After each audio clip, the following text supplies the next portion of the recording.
I'll just first answer the issue about Kawowo Sports. Kawowo Sports, I am a huge sports fan, and so a combination of two things primarily help me, take the next leap to invest in having Kawowo Sports. The first one I explained to you about, interacting with local players who need some. My understanding of it, my reading of what they were telling me is that they need exposure, and so I felt they needed a platform to be able to expose them to the outside world.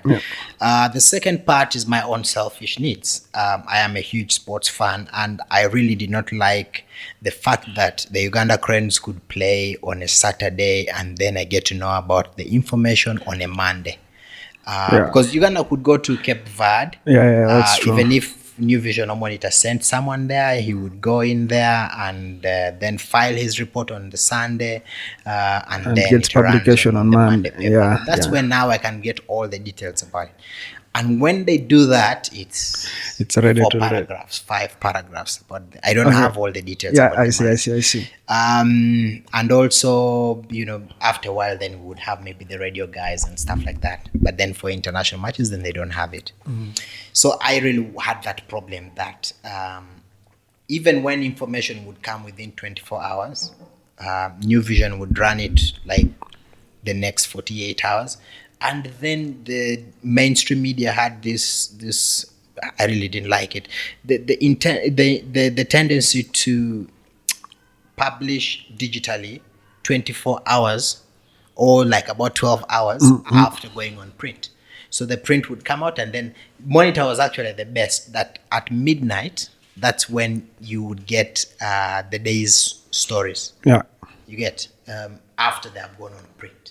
So that was a problem for me because I am of the generation that was using less and less of print. But on the phone, on my desktop, I want to access information, and all the information was stale. So we decided to do it for ourselves. It meant that, the information that would come from the stadium gets to us as quick as possible. And that's why in the, after a few years of Kawowo Sports, one of like the projects that I was highly invested in was doing a live ticker, to have live text commentary from local games. So right now, when we have any big enough game, you will have our staff giving you live updates from every corner of that game. You'll have about 5 staff updating one page live commentary coming on. And so I picked that up because I used to consume a lot of the BBC, the Guardian, and even when I was not able to watch on TV, I could be able to open a page on the website and receive, minute by minute text updates, photos and stuff like that, and occasionally some video clips that would tell me what's happening minute by minute. And I felt we needed to have that, and I also felt that it added like value to us. So that was really me getting into that, the combination of being a sports fan and also coming from a tech one, and I felt that I could serve myself in that way. Getting into technology was when I was about maybe 13, 14 years. I'm from Tororo, but my parents are teachers and they were based in Mbale. So a combination of like misfortune and, like making lemonade out of your lemons. After primary 7, I was among the best in the district. But my parents are quite progressive, and they don't believe in this, like I'm the second born, I'm the son. I have an elder sister, and they don't believe in this, the boy has better more stands, stronger ground or anything like that. And so they had made a bet and taken my sister to a really nice school, boarding school, where by our level it was a significant leap. And so I think everything had been spent on taking my sister to that. But I feel they had their own forecasts and projections that didn't work out. So the short story is that at the end of P7, I have completed. I am meant to go to high school, and there's no money to take me to high school because everything has been spent. My sister paying her fees and taking her there and all that kind of stuff. So the truth of the matter is they couldn't even afford to take me to the local, high school, those cheap schools. Forget Mbale says like these high schools that have been sent by other people. So my parents couldn't even afford that. And so basically a range of miscalculations, at least that's in From your perspective, yeah. Think about it later on. I think it was just a number of, I've also had a number of miscalculations where you think, yeah, there's a revenue stream coming in here and then it's out.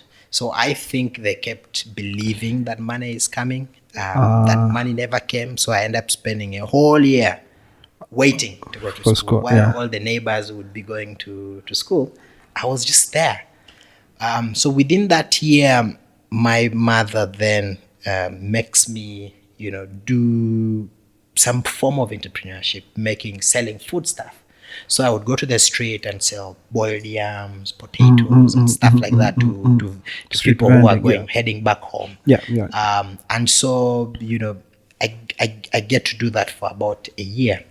Then afterwards, a family friend started a charity school at an abandoned railway station in Mbale. It's like this school where you get like people who really can't go to school and then you put them there. We are being taught by, like fellow students, people who have not even finished senior six. All they're doing is getting us notes from, Mbale SS or whatever, and then coming to read to us that this is what the prairies are. But anyway, so that's how my secondary education kicks off. I go into this charity school where I am the pioneer student because my mother had that a family friend was starting a charity school to get people who can go to school. And so that happens.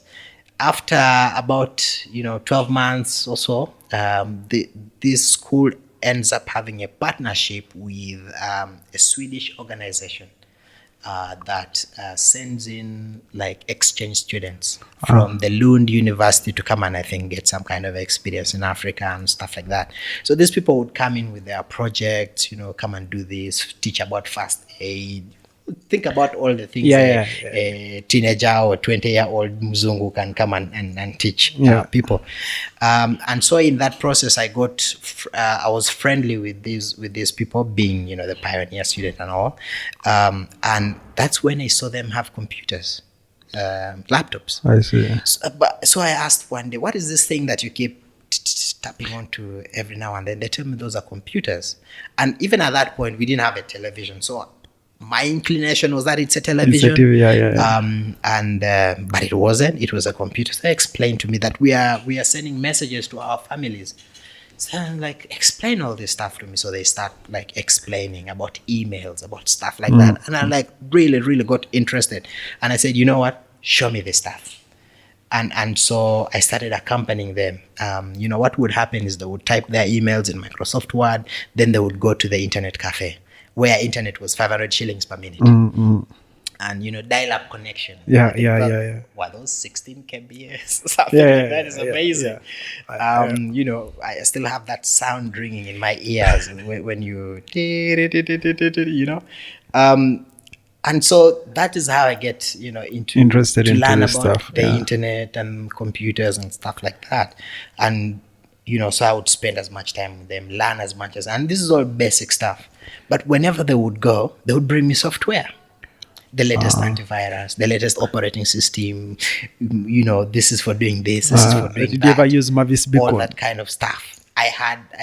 Suddenly I had like so many CDs that had been brought. Whenever the next batch of volunteers come, the one previously would say, send this CD to Joseph. Whether it's for web development, whether it is antivirus, whatever it is. So because of that, I ended up becoming some kind of guru all over Eastern Uganda. And I would be the one, if your computer is broken down, I have the right software for it. I can reinstall it, troubleshoot and stuff like that. And then another chance happens. Some guy decides to invest in having a proper internet cafe, which has like 10 computers. Like a proper investment. That was going to be the biggest internet cafe in Eastern Uganda. This guy does it. My father hears about it, and it's like, my son. Can I swear in this podcast? Yeah, it's okay. He's like, my son is the shit, And like that's what he tells the guy. The guy's like, really? Like, yeah, my son is the shit. And so they say, okay, you send him to me. And as it so happened, the internet cafe was being set up. A consultant from Kampala had been brought in to do the networking and stuff like that. So at 8 a.m. on a Saturday, this guy, I go for an interview. I left that place at 10.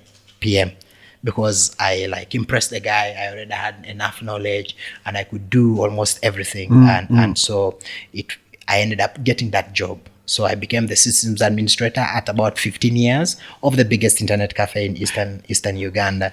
And imagine all the time I had to scour all the web platforms, to talk to Indians, talk to Italians, and made internet friends who taught me everything. This is how you code. This is how you do this. This is the software we are now using. I see. So it's now Dreamweaver. It's now this and all that kind of stuff. So that's how I really get into it and learn everything.